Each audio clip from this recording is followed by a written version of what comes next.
Welcome back to Practice Underwater, a podcast presented to you by Shared Praxis Podcast. I'm your host, Matt Garino. I am with George. George, hello, welcome. Hello, welcome to the Shared Practices Podcast production of Practice Underwater. That's right. Oh gosh, I'm not. You're liking it. It's starting to grow on you. No, it's not at all. This is what I would call brutal. What? 100% brutal. Anyways, Matt, welcome. can you give our listeners a summary of Rick for us before the episode? I'm kidding. Rick is. So the reason is Matt did this a long time ago, and this was in our memory bank of episodes we forgot about. And luckily, we found it. So this was recorded in June or July. Rick is a newish listener who found us, and they talked about last week. A great episode. A lot of things we had talked about were, one of Rick's major issues is retention, and he talked a little bit about solo on vacation. He talked about, we talked a lot about patient efficiency and his performance as a stud dentist, and then kind of shoring up his practice to sort of match his skill set. And this episode's really good as well. So, I think we'll just jump right in. Matt, do you have anything you want to add before we go right into the episode?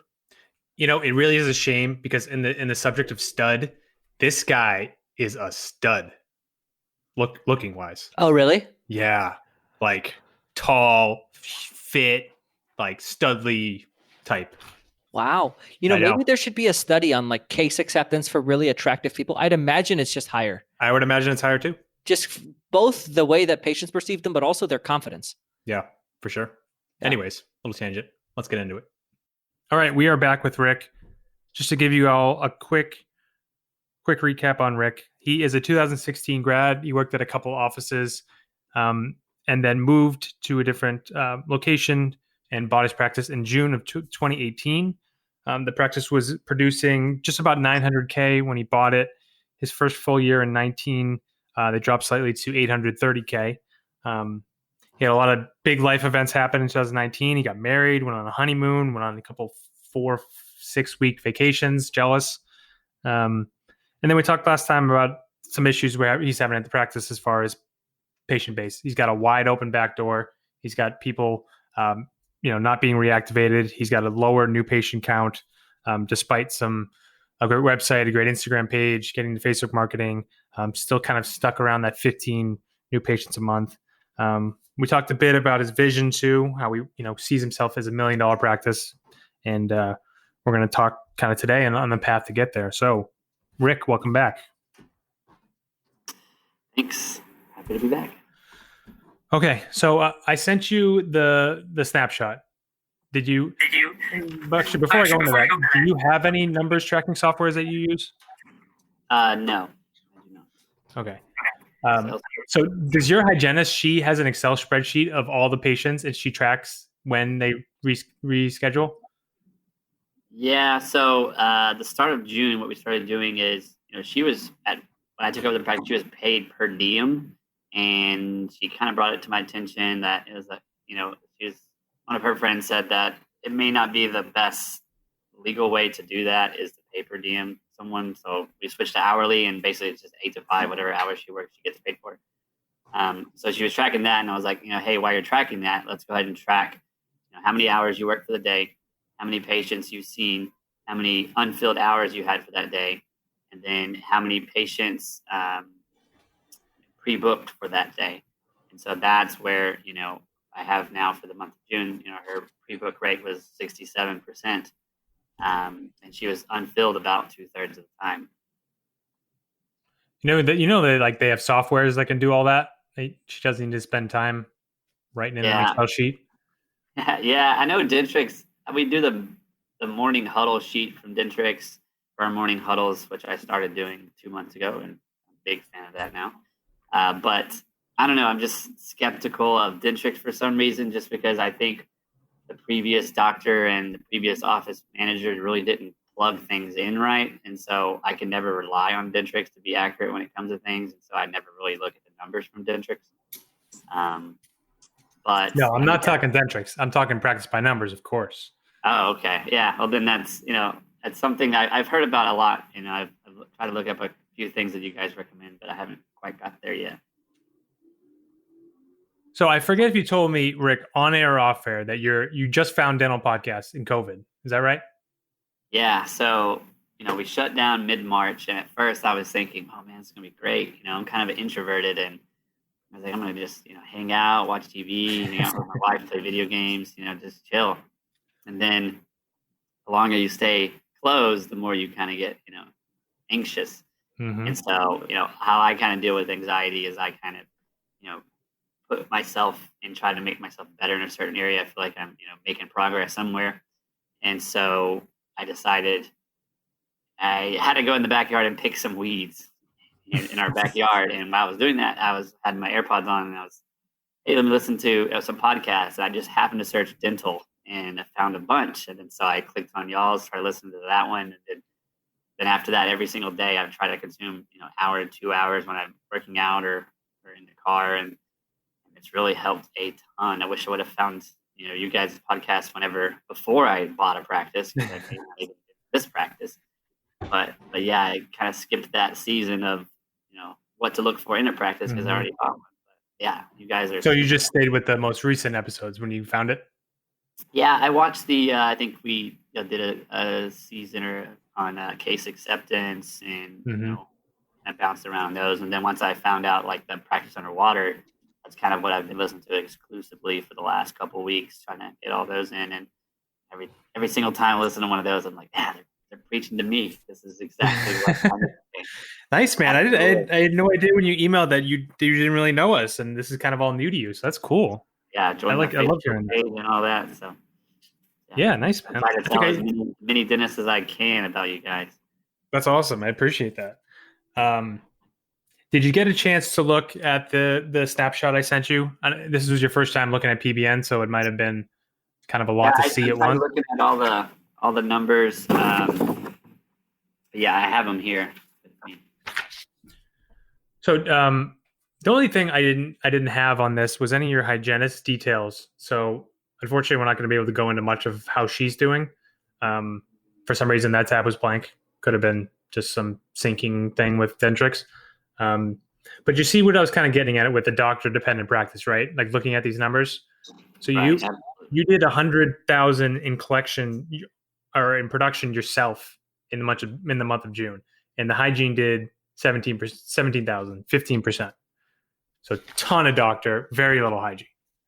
Yeah, and I mean, like I said, June was a big month for us implant wise. I placed a lot of implants, and then we also did have a couple of Invisalign cases, so that kind of skewed it a little bit. But yeah, I mean, like the number I'm trying to first goal is to just reproduce what the previous doctor did in hygiene, and I tracked all that, and his hygienist was producing around 30,000 a month, and we've dipped down to where 22 is a good month for us now. I think 24 is like the best month we've had in like a year and a half. So, and that's the same hygienist you mentioned last time, right? Yeah. So, I mean, one thing I kind of attribute it to is they did, we work 8 to 5. We take an hour lunch from 1 to 2, and they were fitting in 9, sometimes 10 patients in there for just recall and recare and, periodic exams, stuff like that. And, when I took over, we kind of kept it at 1 hour so I could get to know the patients, and it's stayed like that.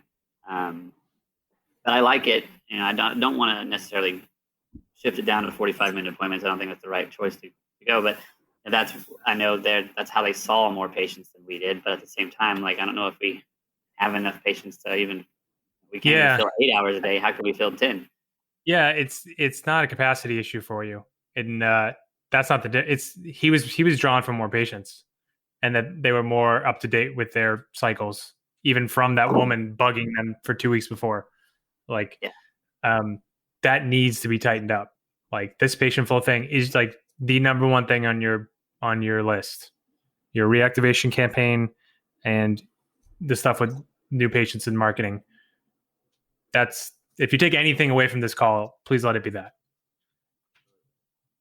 And what I figured I would touch on, maybe not as much, but I like the drive point. And then that, going to drive me forward. We had a good month in June, profit wise. So there's, room to expand that way, even if we have to, we're a little slower due to COVID because cases are rising again where we live.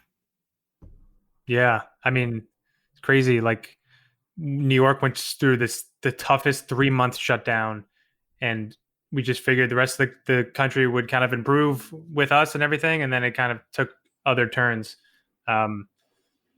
It's just wild, but back to your stuff.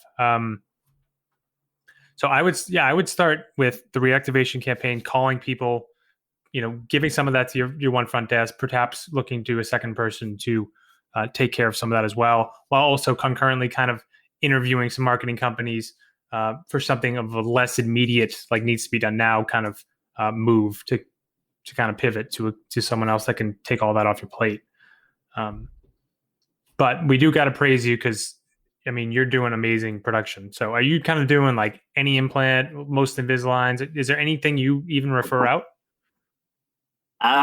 So I learned how to place implants in dental school, and it was just basic, plenty of bone, lower mandibular implants without even taking really a CBCT, that kind of cases. And I'm one of those, I'll push the limits, and when I fail, I'll learn to succeed after that. My kind of guy. So I like to tackle anything. And here recently, so right before the closure, I purchased a guided surgery implant kit, and so that allowed me to get more confident in treatment planning them and keeping them here, because I was referring out some implants before that. So now the only thing we really refer out is retreat of endo, because I just, especially if it's molar, I just don't want to deal with it. And implants that require grafting, like I don't know how to do senselessness and stuff like that. So, if they require any grafting, I can send that out. We have a CBCT, and usually I'll do that complimentary first if I, think there may not be enough bone, and then refer out. But that's maybe something I want to learn to improve on, to be able to do all implants in-house. Invisalign cases, if it can be treated with Invisalign, I'm going to treat it. If there's it needs traditional ortho, then I'll refer out. Or if it's like a kid, I'll refer out. But yeah, I saw this dashboard. I was like, this is my kind of dentist. Like, this is exactly me. I mean, everything you said would be exactly how I would answer that question. There's similarities in the other podcasts. For sure. That's awesome. I just have a general question. Who distilled it to us in dental school that anterior implants are harder than posterior? I don't find that at all. Yeah. So I actually placed 2 on 6 and 7 just the other day, and I've used the guided kit, and I was like, man, there was plenty of bone. It was easy to see. It's easier to see. Yeah, just sink them deep, and I've watched a lot of videos and saw a lot of pictures in a couple of Facebook groups. But yeah, I thought the same thing. Yeah, I mean, with guided, it's a no-brainer. It just makes everything so easy. But I could talk implants and guides forever, and I'm sure that would bore everyone who's listening. So we'll continue. All right. What else jumped out at you kind of as you peruse the snapshot? Any questions or things that you noted? I mean, I was curious. So I tried to track production and collections, and I know, we kind of adjust off. I don't know if we adjust off more than a traditional practice that you've seen, or because I don't know. When I calculate production and stuff like that, we do have an in-house plan, and so we offer little discounts for that stuff. I didn't know, are you supposed to, is your production that you track in Dentrix and stuff supposed to be adjusted down after the credits or before the credits, or? Yeah, you're going to have a gross production, but then you want your adjusted after all the insurance write-offs. 5 years ago, as I was leaving work at Dentaltown, I ran into Ryan Isaac, one of the co-founders of Dentist Advisors. I immediately started grilling him on the questions I used to filter out advisors. I asked, do you sell insurance mixed with your investment products? Is that something I can do through you? And he's like, no, absolutely. We keep those separate. Investing, insurance, we don't do insurance. It's like, okay, good. Step 1. Step 2, How about index funds? Is that something that you guys use versus individual stocks or mutual funds that you guys are tied into? He's like, no, absolutely. We do index fund investing intelligently. And then step 3, are you a fee-only fiduciary? Well, I didn't exactly ask that because I didn't know the words, but essentially, is there a conflict of interest in your recommendations and how you get paid? And sure enough, they are a fee-only fiduciary. Since that day, they are the only advisors that I recommend. The amazing thing is, Dentist Advisors has now built an app that has brought the accessibility and the affordability of their Elements platform to young dentists like you and me who aren't ready for a full financial advisor, but need financial planning desperately. The app is still in beta, but Dentist Advisors is allowing exclusive beta access to a small group of dentists who want to chart a path to financial freedom. To jump on this offer, go to dentistadvisors.com/shared beta. I'm just kind of perusing so Practice by Numbers does like an insurance analysis tab to show what percentage of your UCR each of the insurances are. Yours actually don't look too bad. The only really bad one is Delta, which is like for most people, but all the others are pretty close to 80-90% of your fees they pay. Does that sound about right? Yeah, and so that's another weird thing about. So the previous seller was a network with 3 insurances, Delta being one of them, and Guardian was another. And Delta and Guardian was his lowest paying fee schedule. They were less than half of his normal fees. And I stayed at a network when I got at the practice, and no one seemed to notice. And we get paid full fee now, so kept that how it is. But he had so many, Delta's so big, and there's so many Delta patients, and Delta, there's not a lot of Delta patients that have insurance that pay full fee, so people immediately notice that. And at first we were kind of just adjusting off the balances for cleanings and stuff like that. But now what we've done is, if they were a patient, we just keep them on the same fee schedule, and charge them based on those fees, and we kind of just tell them that, because we've had quite a few people that were like, okay, I'm going to go somewhere else if you're not in network. And the problem with that was the previous doctor was a Premier only dentist, and there's no way to do that now. And so I wasn't going to take even more of a cut and just do stuff for half the price. So we've kept it like that, and that's why Delta's so low. But we're not in network with them. We just happen to price match the Premier. So you're in network without being in network. Yeah, so we get no benefits of getting. You got no benefits from that. But I was curious. I've sat on the fence and tried to decide, should I go in network with Delta Dental if we're not doing that? But I don't really like their whole motto and how they handle things, and I just didn't want to go in network and then not get any new patients that way either, and just be like, okay, now I'm taking even less money and having the same amount of patients. Sure. I mean, I get it. I was literally in this exact same position. Seller was Delta Premier. I was making the choice of Delta PPO, and I kind of did it like you for a little while, where I was like, I hate Delta, hate their stuff. I'm gonna kind of like be wishy-washy about it a bit, honor the fees, but not gonna go in network. Played that game for probably 6-7 months. Eventually did go in network, because I was realizing what I'm telling you now. Like, you're out of network, but you're getting no benefits from it. Like actual benefit for you. You're just getting the same fees without being on the website, which. Yeah, that's another thing that I don't know. There's not a for sure answer. I just didn't, there's everyone in our area except Delta Dental. And so I didn't want to, and then there's also, I guess, like a group practice that have a bunch of locations in a couple different cities. But I looked on, Delta's website, and their practice lists like 25 doctors. So they take up like the first 3 pages of Delta Dental.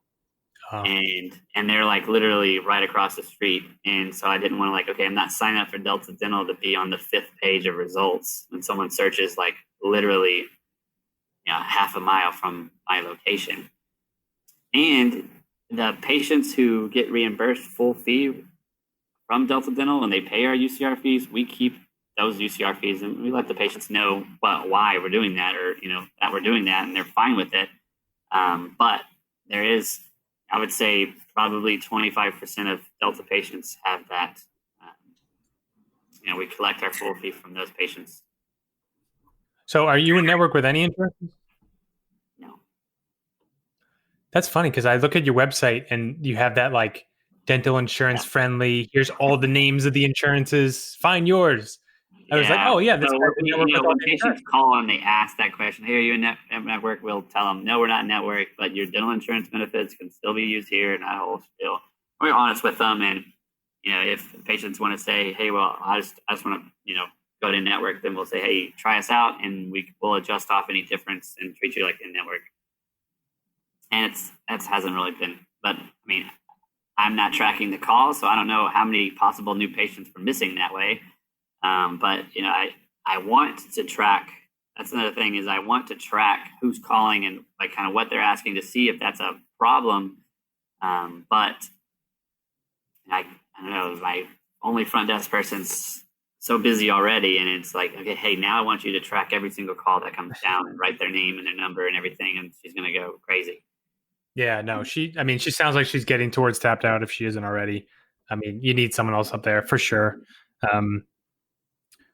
But yeah, that's interesting. Like I would have, I mean, I looked at your PBN and I was like, he can't be in network with all these. Then I saw your website and like, oh, he is in network. Like this doesn't make any sense. But yeah, that does make it a little harder for you to track the new patient, right? Like you're not on any of the insurance websites. If they do actually ask on the phone, you kind of have to dance around it a little bit. And so it makes things a little more difficult. Yeah, and I mean, I think I haven't had a really I don't know consultants or anything to talk to me about that. But if someone who I trusted was like, "Hey, you need to go in network with Health Dental because you're gonna get so many new patients from it or whatever, and you're already doing this," then I'd be on board. But I just didn't want to make the wrong decision. Yeah, I mean that's a trickier one. Like you could look at some of the other bigger ones that may close to match your UCR that will negotiate with you or work with you a little bit. I definitely will never advise for someone to get in bed with Delta because I hate them. If you're listening, Delta, I hate you. So you won't get that from me. Sorry, I just had to get that Delta rant in there. I've been waiting for it. Any other questions you had come up from this that you're looking at the snapshot? No, I mean, some of these numbers I didn't really know what percentage to compare to know if I'm doing good or bad. But I mean, anything else that you see, I'm willing to talk about. But I know kind of new patient flow and keeping hygiene full and preventing patients from falling into the cracks and. Yeah, I mean, I think just realizing for you, like the value of a patient, how much money and you get out of each patient, making them so much even like more important that you don't even need to be hitting like 50, 60 new patient months. If you hit 30, like you're going to see a real return on that. Like, and then, more people coming back who are overdue, like you're going to see real money from that. And your practice kind of transform with both of those pieces working. One thing that I've, kind of, we are a full fee practice, and so I know a patient to us is worth a little bit more than a patient to be in network because they're going to get that full fee. So that's the office that I worked for that second year, they put everyone on these little $5 a month payment plans for their out of pocket expense, just to get them to sign up for treatment, which I never agreed with or anything. That's one of the reasons I wanted to leave. But it's like that's how their whole business model works. Is they advertise huge on the radio, billboards, all that, and then they get patients in and they just say, "Oh, here's all your treatment," and then they code wrong too. They upcode that stuff, but then they they don't even collect out of pocket expense. It seems like, and they still kill it, and it's just because the amount of patients they get and that they're out of network. And so that's why I went to this practice. I was like, no, I want to be out of network, and we collect our fee. We definitely don't do that part. And we offer a couple payment plans and stuff like that. But it's like, man, where are the patients at? Yeah, no, it's the missing piece. Like, I mean, your AR is right where it should be. Like, nothing wrong there. You're doing a good amount of same day treatment. You're converting those well. Another thing I would tighten up. You saw 15 new patients in June. You had 7 of them leave without an appointment. So it's kind of like you only saw 8, and you lost which was here 20 when inactive that month. So you net lost 12 patients in June, even though you killed it. Definitely close the back door wide open. Yeah. It's I don't even know if there's a door there anymore. I think it blew off the hinges and tornado or something. Yeah. So right now, 50% of your recalls overdue. Most practices are kind of in that area because of COVID. So I'm sure you're kind of still recovering from that. But I would imagine it's probably settling on, less than ideal once this all ends without, some changes on your end. But no, I mean, you had a good June and you added 139 in production in scheduled appointments. So I see a big July coming as well. Have you kind of noticed that just kind of perusing your schedule? Yeah, so typically when I, start looking at the next month on the scheduled production thing in Dentrix, it'll, only be around like 20 maybe. And this month it was already at 40. And I know there's 2 Invisalign cases that were not on there that are coming in, and then they'll pay then. So, I mean, it should be a good July as well. And, again, so January was our best month ever that I've owned it, and we produced over 100. And then, COVID happened, started slowing down or whatever. But then now, May and June, May was our second best month ever. And then June was the best month ever amongst, COVID. So, I feel like no matter if we don't do anything else different, we're going to have better months just because of the stuff that I've changed so far. And so, yeah, hopefully we don't do a 2019 again this year, because I'm putting in a lot more effort and systems and stuff in place to help things. Yeah, I mean, you're doing a lot of great stuff on the doctor side for sure. Like that Facebook campaign for Invisalign sounds like it was like a home run for you. All the different implants and procedures you're doing, like you're doing great there, and it's a reason you're making a good living. And this practice has profit at the end of the month is because of you. Like, but like it's a little bit not so sustainable to do that for 10, 15, 20 years, right? Like you want to start growing a profitable hygiene base that's going to support you, allow you to take that 4 to 6 week vacation and not have to think about it, or even just 2 weeks here and there. Like that's your path to it. Now, I did have a question though, my ultimate vision of where I want the practice to be. I know it may be, more staff than there is right now, and more than just that second front desk. At what point say I hire that second front desk and they're filling my hygienist more, like where do I go if the hygienist is now full and we have patients to schedule? Like when does that second hygienist jump in, and then like what are you looking for to make that step? Yeah, I mean, I think you're looking at a couple things, like when can I get a new patient in? Like how far out is my one hygienist booked? If we're talking 2, 3, 4 weeks, okay, that's not so good. We want to be able to get a new patient, ideally within a week, if not within 2 weeks. So that's the first thing I look at. And then it's your 2 pools, right? Your new patients and your recall current. So say your recall current percentage, how many people are on track with recall, is low. It's like 55%. Well, you got a pool of patients to draw from there who are overdue, versus say it's really high, say it's around 70. Well, then your pool of that patients is not a lot. And then new patients, how many new patients are you pulling a month? Like, are you in this 15 you're in now, or are you getting more like 30 and 40? So like thinking about where you'd get the new patients to fill the hygienist, and then how booked and how full is the current hygienist is kind of when you make that move. I mean, I think you and I both know your path for this practice is getting to 2 hygienists. First off, filling one, looking at those different numbers once she starts to get filled, and then adding one, incrementally as you go. Yeah, and then that's, I kind of feel like, May and June, there wasn't as many patients for hygiene just because people were scared to go to the dentist and, whatnot. But, it allowed us to see those new patients so much sooner and do the treatment on them a lot of times same day, because that's why, we had great same day numbers in May and June because we had openings. And we had, great months. So, yeah, I mean, I never even, realized that. I think George mentioned, 80%. He likes his hygienist to be like 80% filled or something like that. And I was like, Yeah, he always says like the most valuable hygienist is the one with openings. Right. So like to not be afraid of that. And for you, I don't think you're there yet. I'm not going to tell you to add a hygienist, now. You're not there. But you will get there. I have no doubt about that.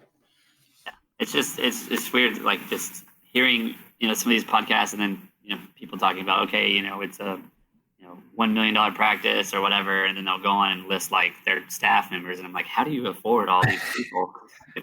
And it's just a $1 million practice. I mean, I don't know. Like I started my ownership career in that, like, worried about overhead, keep a small staff, and I kind of got out of that, and I haven't looked back. Like, yeah. I'm not afraid of another team member. If it's like it has a clear path to either make my life easier or make my experience of the practice better and make me more money, I'm not going to blank on that. I think once I, get over the emotional paying off the student debt, I think that I'll be released from that little grip of I need to profit. It's all in your head though, right? Like you could make that change now, even with the debt. Like it's just like a story you kind of built up that is somehow holding you back from doing X, Like it's a loan. You're going to pay it off. You will. You paid $90,000 last year. You're going to get it there. I mean, I don't know. Like I was also like this with really trying to pay down loans super quick and paid a lot of it. My 2019, I did over $300,000 that year in student loan payments. And I burned then I kind of realized, like, well, what did I do all that for? I should have put more in the practice. I don't know. Yeah, be sure to play that for, if she's bugging you or something about it. Because I also have a wife who hates debt and was kind of the driving force of me doing that. Exactly. That's why I'm like, I don't feel good from a personal standpoint, but also, stress from everyone else. Hopefully we can do that at the end of this year. So. Yeah. I think if that's a goal of yours, you do it. I mean, there's certainly nothing wrong with it. Just be sure to throw like a party when you do, or do something cool. Go on that trip, reward yourself. Yeah, I mean, I wish I had your hygiene numbers here. Like I can't, we can't coach on any of that. I think that'd be good to have. Yeah, the seller, I feel like perio is super undiagnosed in our practice, and that's one thing that I was a little hesitant to diagnose at first, just because hey, I'm the new doc. You need a deep cleaning, and I know patients do not react well to that. So we've slowly built that up, and that's one thing that I have the hygienist mention in our morning huddles now is, she looks at the schedule for tomorrow, looks at x-rays, and tells me, who has perio, and then we target them for the day and say, just inform them on their disease. And we started doing more SRPs, but it's still nowhere near the numbers that I hear. And I'm like, what, do our patients just have cleaner teeth or something, or what's going on there? I mean, do you have like clear protocols for perio? Does she offer fluoride? No, none of that. It doesn't offer fluoride. And I mean, you're talking about clear cut, like, hey, if she probes and there's a 5 of bleeding, is that like that? Yeah, it's like a flow chart, like a general thing. No, that's something that's it's interesting, and I should put that together for sure to try to diagnose some more. Because it's one thing I think would help make hygiene more full is diagnosing the perio that needs to be there and setting up the 3 or 4 month recalls. And so we've tried to get a better hold on that. It's going in the right direction. But. Yeah, it's just super underproducing, both due to a lack of patience and, as you pointed to, probably low perio. Like, what's up with fluoride? Are you guys against it? No, I'm a firm believer in fluoride. But I don't know. It's probably just in my head. But I looked at numbers and patients haven't come in for a year, and it's really just a scheduling problem and not like me scaring them away problem. But I don't know. I just didn't want to go from him not offering or not talking about that, and then us doing that, and then just scaring off more patients. Oh yeah, that definitely is in your head. Are you kind of solid on an action plan? Other questions you have or things we need to iron out? No, I think we covered everything. You're easy on me, man. Growing that hygiene department, both through patients and through services. Please have her offer fluoride. For me, every adult, you're not going to scare them off. If you explain it right, you explain why you're doing it, what it's for. A lot of people will say, yeah, okay, well, we'll do it next time, kind of thing. That'll be their way of saying no, right. Or they're not going to be offended. Yeah, I'll definitely look up what to say and just do it. Not the best way to say it, a good way to say it. All right, man. Well, I appreciate you coming on. You guys do so many things well. that if like tightening up your weak spots, it already is great, but it's going to be even better. I love a lot of what you're doing. Everyone has blind spots. These are a couple of yours. They happen to be the same ones I had, so I can see them. I appreciate you interviewing me here. I hear you talking to me directly instead of other people on the podcast, so it puts a little bit more action. It was a pleasure. And so I don't think I've talked to someone who's been I feel like we had these listeners who have been here with us for like 3-4 years. I never get to talk to a fresh one. It's nice. Yeah, it's so cool that you guys, made this and live in different parts of the country, it seems. So that's awesome. Yeah, I mean, we're hitting the four corners. George is in Arizona. The founder, Richard's in Indiana, and I'm up in New York. So we got all the sides covered. Thanks, Rick. I appreciate you coming on. It was a blast. We'll see everyone next week. All right, take care. All right, George. So I mentioned our guest here, Rick, is a stud. You looked him up. What do you think? My first reaction was, wow. I mean, what a good-looking human. Mm-hmm. Oh, man. He was like genetically programmed to be good looking. Yeah, no, this guy, he's got it all. He's got the full package, tall, buff, the whole thing. Yeah. We don't want to give away his identity, but if any of you guys know a really, really great guy whose name is not Rick, that's this guy. Really narrowed it down for everyone there. Yeah, no, it's funny. In between, he's like, Matt, I was like, Matt, that's such a weird thing to say. He goes, oh, no, look this guy up. And he gave me his name. And I pulled him up. I'm like, oh, wow. Yeah, this guy's really good looking. So, Rick, I hope you're beat red right now. I hope so too. All right, George, what do you got for us? What I got for us, I think retention was a big piece of both part 1 and part 2, and I think that I guess you guys talked a lot about retention and new patient flow, but man, retention in this practice is so vital. It's that reactive retention. So it's like lack of proactive retention with like reappointing patients is causing the issue, and then no reactive retention is fixing it. And he chose the perfect reason why. Because reactive retention is so much harder. Like he had that the wife was calling all these patients and booking hygiene. He's like, well, we can't call patients as effectively. And I think that really is a testament to the value of pre-appointing. So I felt like that came in loud and clear in this episode as well. Yeah, if you're ever a new owner and you get your first experience of trying to reactivate patients who are overdue and you see exactly how ineffective that is, you'll know that pre-appointing hygiene, like you'll never not believe in it. Because it is a hassle and a pain in the butt to make those calls. I had this dental marketer give me a practice management lesson about how crazy it is that dentists pre-appoint patients. He's like, you're going to have no-shows. I'm like, okay, buddy. Pick your problems. Yeah, for real. Yeah, it was, people. I mean, I don't know about you, but I get people moving around their appointment. I rarely get pre-appointing no-shows. Rarely. Yeah, I mean, you'll get repeat offenders, but yeah. And I think, you guys had a great discussion about when to bring on a second hygienist.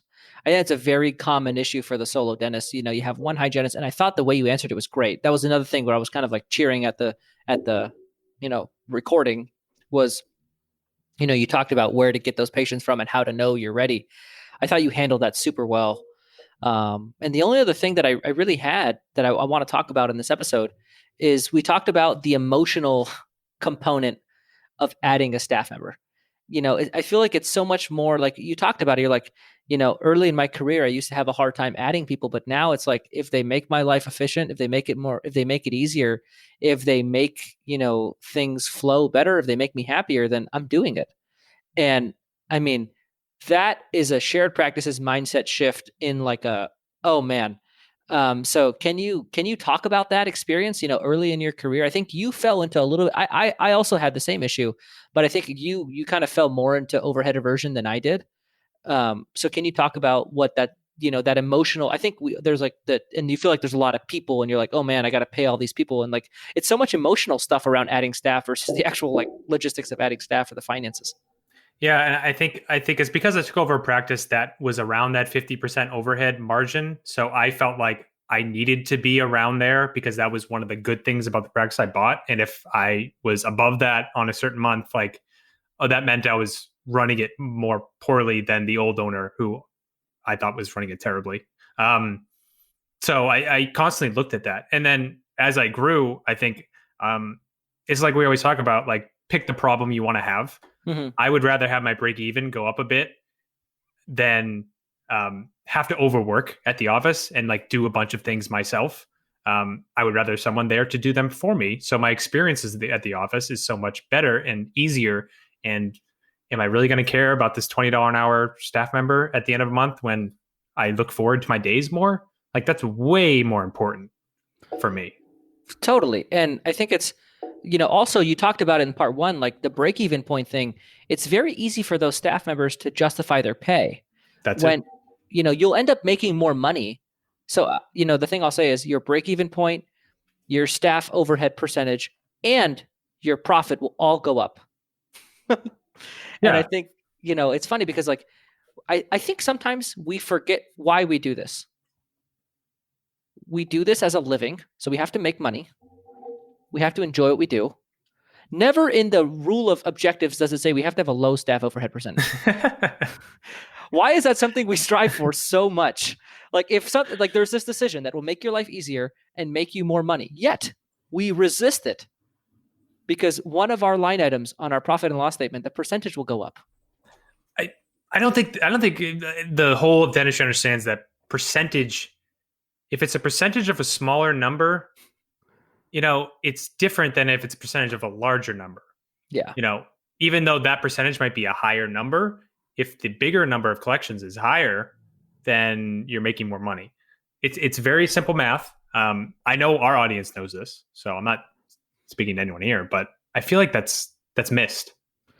Totally. And I think I just go back to, I go on a dental Facebook group, and luckily I don't go on very often, but when I do, I think the thing I think is our goal. Like, I think people strive for all these weird things that are not true objectives. And I think one very common goal among dentists is to have a low staff overhead percentage. And I cannot seem to understand why. There doesn't seem any logic behind it. I don't have anything to add, really. I think maybe it stems from like in that practice acquisition phase, like that's like a red flag. You don't want a staff percentage over 30, and like that mindset continues into ownership. That is still a huge red flag, and it is a red flag pre-ownership for sure. Yeah, but ownership is different because pre-ownership you're looking at, are they compensated according to market value? Right. So like if you don't have enough people, but they're all being paid too much, that's a red flag. But if I'm paying everyone the appropriate amount, and I just have an appropriate amount of people to make if you're paying an assistant, let's call it $20 an hour for 8 hours a day, that's $160 a day. With that extra assistant, are you going to produce more than $160 a day? If you do one filling, yes. Or a night guard or anything. Yeah. So chances are you're coming out financially ahead, you're making more money, and your experience is easier because you have more help. So, but yes, your staff overhead percentage goes up. So you fail. May go up. May. Yeah, I can't get behind that one at all. Anyway, yeah. Nope. I could never go back to an inadequately staffed office. Yeah. Wow, is it different? Yeah. So that's our rant for you guys. I hope you guys enjoyed this episode. This was really great. I'm so happy we found this one out of the vault. Thanks, Matt, for showing. This was really cool for me because I felt like I got to see your, who you are, right? We're different people. And, you're much more to the point, direct, less pizzazz, but also, you brought the philosophy that we both believe in. So thanks, man. Good, man. I appreciate that. I hope everyone enjoyed. We'll see you all next week. Thanks for listening to another episode of Practice Underwater. We'll see you guys next week. If you're interested in one-on-one coaching with either Dr. George Hariri or Dr. Matt Garino, our contact emails are in the show notes. And if you're interested in being on Practice Underwater as a guest, where we could look at your practice anonymously, you can go ahead and contact the email in the show notes and follow those directions to get on the show. Thanks, and we'll see you guys next week on Practice Underwater.